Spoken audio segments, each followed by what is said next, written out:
یہ تو بات ہوئی پاکستان میں عسکریت پسندوں اور تعلیم دشمن عناصر کی تعلیمی نظام کے خلاف ایک جنگ، جس کا مقصد پاکستانی عوام کو تعلیم کی نعمت سے محروم کرنا ہے۔ اگر ہم بات کریں یہاں پر تو شلتلوں میں ہونے والے واقعے میں ایک خطرناک صورتحال یہ بھی سامنے آئی کہ نہ صرف مقامی مسجد کو بڑی بری طریقے سے نشانہ بنایا گیا، بلکہ یہاں کئی قرآن پاک کے نسخے بھی شہید کیے گئے۔ مقامی لوگوں کا کہنا ہے کہ وہ یہ سمجھتے ہیں کہ شاید مسلمان یہ کام نہیں کر سکتے اور یہ کوئی ایسے عناصر ہیں جو مسلمانوں کے روپ میں مسلمانوں کا قتل عام کر رہے ہیں۔ تو آئیے دیکھتے ہیں اس مسجد کے حوالے سے کہ یہاں جو جنگ لڑی گئی اس میں کیا ہوا۔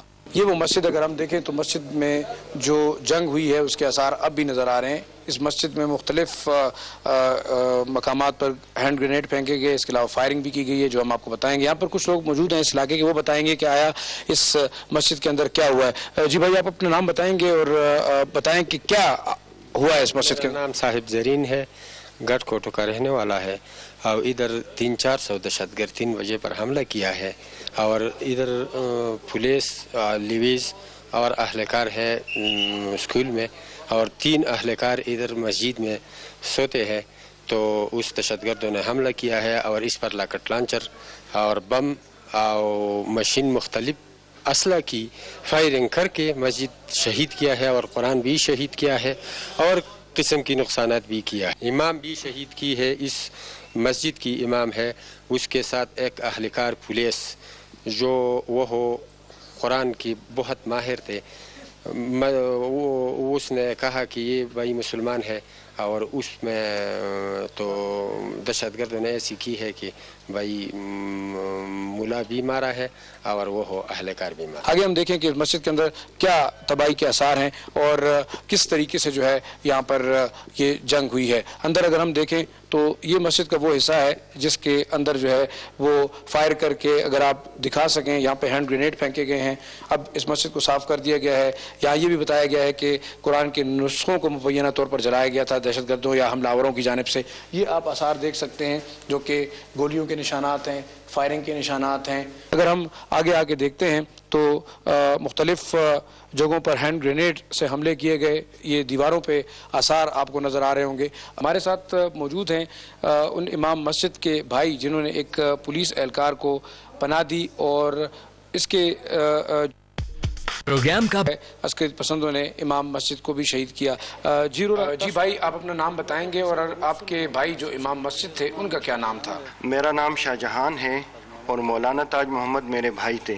کیوں شہید کیا گیا تھا مولانا تاج محمد کو؟ ایک پولیس اہلکار نے ہمارے گھر میں پناہ لی، اس کو بچاتے ہوئے مولانا صاحب شہید ہوئے۔ مولانا صاحب نے حملاوروں سے کہا کہ یہ کون سا انصاف ہے کہ ایک شخص نے میرے گھر میں پناہ مانگی ہے اور آپ اسے قتل کر رہے ہیں۔ اس پر انہوں نے میرے بھائی کو گولی مار دی۔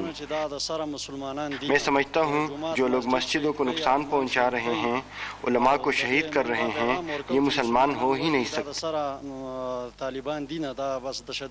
جیسے کہ ہمارے ساتھ بات ہوئی، مولانا تاج محمد کے بھائی ایک عالم دین کو بھی شہید کیا گیا اس حملے کے دوران، اور جیسے کہ ان کے بھائی نے بتایا ان کا قصور صرف اتنا تھا کہ انہوں نے ایک سپاہی کو یہاں پر پناہ دی اپنے گھر کے اندر، اور دہشت گردوں کے مطالبے کے باوجود ان کے حوالے کرنے سے انکار کیا۔ یہ کیا چیزیں آپ بتائیں گے؟ یہ جو ہے نا قرآن شریف کے جو ہے نا وہ گرنیٹ سے جو اڑا دیا، وہ جلا دیا، اور وہ مشکلہ شنکو سے بھی جلا دیا۔ یہ مسلمانی کا بات نہیں ہے، ایسا مسلمانی کا طریقہ نہیں ہوتا ہے۔ جو قرآن مسجد اور قرآن مسجد یہ شہید کرتا ہے، یہ مسلمانی سے باہر ہے۔ آپ ان دہشت گردوں کا کس طرح مقابلہ کریں گے؟ آپ کی ہمت ہے؟ خوف تو نہیں ہے آپ لوگوں کو؟ الحمدللہ ہم کو خوف نہیں ہے، کدھر سے خوف ہے؟ بس اللہ کی جو قرآن اور اللہ کی گھر پر ہم قربانی نہیں دیتے، جو کس میں دیتا ہے۔